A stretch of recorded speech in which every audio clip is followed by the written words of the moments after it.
Mimi Amina Makilagi, mkuu wa wilaya Nyamagana, kwa niaba ya wananchi na viongozi wenzangu wa wilaya Nyamagana, nichukue nafasi hii kabisa kutoka kwa dhati ya moyo wangu kumshukuru meneja wa CRDB kanda yetu ya Ziwa Mr. Sita pamoja na mkurugenzi mkuu wa benki ya CRDB kwa namna ya pekee ambavyo wamekuwa wakitukimbilia kila wakati mara ambapo watu tunawapelekea maombi yetu ya kushirikiana na sisi katika kuwaletea wananchi maendeleo.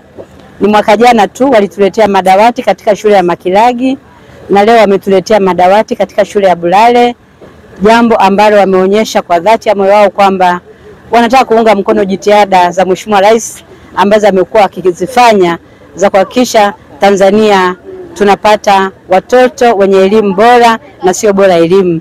Watoto wanaokaa kwenye madawati, watoto wanaokaa kwenye kiti na meza, wakiwemo watoto wa shule ya Bulale ambao kwa muda mfupi sana chini ya uongozi wa Mheshimiwa Rais imejaa kwa muda mfupi. Nichukue nafasi hii kuwashukuru CRDB benki kwa namna ya kipekee ambavyo wamekuwa mstari wa mbele kila wakati tunapowaita, na hapa Bulale wametuletea madawati ambayo vijana wetu watayatumia kwa ajili ya kujipatia elimu iliyo bora. Nikuhakikishie kwamba madawati haya tuliyoyapata na yale mengine ambayo wamewahi kutuletea tutayatunza. Kwa hiyo wito wangu ni kuwaomba na wadau wengine wa maendeleo wenye nia njema ya kutuunga mkono katika jitihada za kuwaletea maendeleo wananchi, na wao watuunge mkono kama walivyofanya CRDB benki. Lakini nitoe wito kwa wananchi na hata taasisi mbalimbali za umma na taasisi binafsi za serikali kuendelea kufungua akaunti katika akaunti ya CRDB benki, kwa sababu wakifungua akaunti na CRDB benki ikafanya biashara, wanapata faida na ile SSR wanarudisha kwenye jamii, na leo ndio mfano wa kuiga katika jiji letu la Mwanza. Asanteni sana kwa kunisikiliza na Mungu awabariki. Kwa jina naitwa Lusingi Sita. Mimi ni meneja wa kanda wa benki ya CRDB kwa kanda ya Ziwa. Niko hapa katika shule hii ya Bulale kwa lengo la kukabidhi haya madawati katika shule hii. Mkuu wa wilaya aliweza kutuletea ombi la kuhakikisha kwamba watoto wa shule hii wanakaa vizuri, na sisi kama benki ya CRDB kama kawaida yetu kupitia strategy yetu ya CSR, basi tuliweza kuleta haya madawati katika shule hii, na nashukuru Mungu kwamba watoto kama unavyowaona wameyapokea vizuri. Mkuu wa wilaya amepokea madawati hayo. Tumeanza na hapa Nyamagana, na tukiwa tunajua kwamba CSR huwa tunarudisha sisi 100% ya faida tunayoipata katika operation zetu za benki.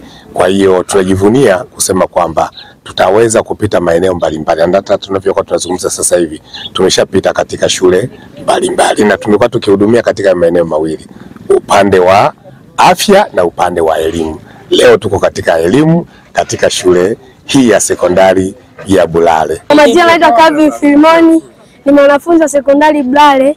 Napenda sana kuwashukuru CRDB kwa kutuletea zawadi ya madawati. Sasa hivi tunaweza tukakaa kwenye madawati kwa umoja tukafanya mtihani vizuri. Asante. Kwa majina yangu naitwa Aneta Zara Masambi, ni mwanafunzi wa shule ya Bulale Secondary School. Tunashukuru sana na tunaipongeza benki ya CRDB kwa kutupatia zawadi hii penda ambayo inaweza kutusaidia pia kwa sasa hivi, na hata inaweza kuwasaidia dogo zetu wanaokuja kuanza form 1. Naitwa Mwalimu Rutashobe Migage Justinian, makamu mkuu wa shule ya sekondari Bulale. Kwa kweli tunashukuru sana kwa madawati tuliopewa na benki ya CRDB, na wametusaidia sana, kwani wamesaidia kupunguza upungufu wa madawati tuliokuwa nayo. Shule hii kwa mwakani tulikuwa na wanafunzi 1323. Tuna madawati 820. Kwa hiyo kwa madawati hayo waliotuongezea yametupunguzia kidogo angalau uhaba tuliokuwa nao. Kwa hiyo kwa hiki kilichofanywa na benki ya CRDB, tunaomba na wadau wengine, wazazi, majirani, wadau mbalimbali waliowekeza hapa kata ya Buongwa waje watusaidie kupunguza upungufu wa madawati. Shule hii iko katika eneo lenye watu wengi, familia nyingi, kwa hiyo na watoto ni wengi sana katika eneo hili, na shule inazidi kukua kila siku. Shule hii leo hii na mwaka wa pili sasa, lakini wanafunzi wamefika 1300. Kwa hiyo tukipata wadau wengi wa kutusaidia, sisi tunawahakikishia tutaitunza miundombinu na watoto watafanya vizuri sana, na mpaka sasa hivi wanafanya vizuri kwenye mitihani yao, kwenye nidhamu yao, na amini tukishirikiana nao maendeleo yatakuwa ni makubwa zaidi yaliyopo sasa hivi. Asante sana.